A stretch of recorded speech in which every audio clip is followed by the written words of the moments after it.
In our last section, we have seen what is principle of mathematical induction and one example on that. We will see one more example.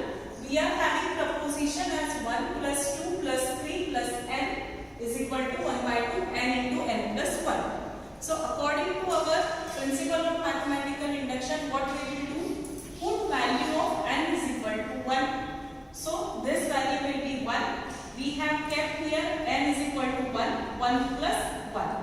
So it is 1 by 2 into 2, here becomes 1. That means whatever proposition we are having, it is true for P of 1. Now, as it is true for P of 1, what we will do?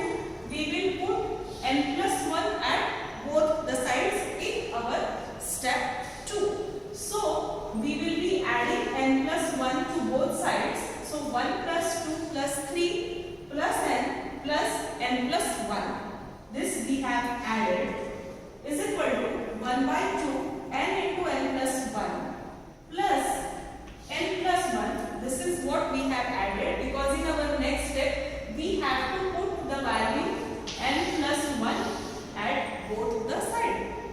As I said in my last lecture, we have to solve and focus the RHS. So 1 by 2 n into n plus 1 plus n plus 1. We have just modified that expression by 1 by 2 n into n plus 1 plus 2 n plus 1. If we will solve it, we will get the same answer. If 1 by 2 n into n plus 1, this is same. You will multiply 1 by 2 with 2 into n plus 1. This 2 and this 2 will be cancelled and this is n plus 1.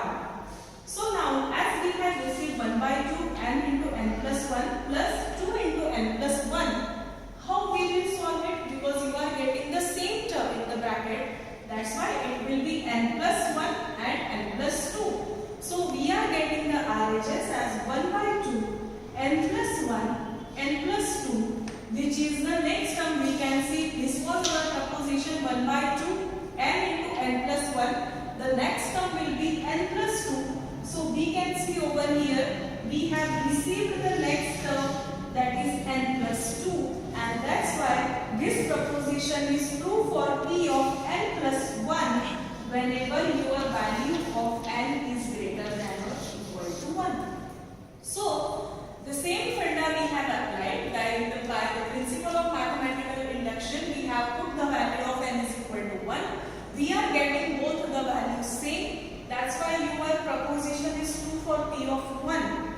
Then we have gone to step 2 where we are adding n plus 1 to both the sides and we are getting the proposition in the format where the n plus 1 term is added, and that's why your proposition is true for P of n plus 1. So this is what principle of mathematical induction states. Whatever proposition you are having, if that is true for P of n is equal to 1, it will be always true for P of n plus 1. That is nothing but principle of mathematical induction is. So this was principle of mathematical induction. In our next section, we will see the well-ordered principle.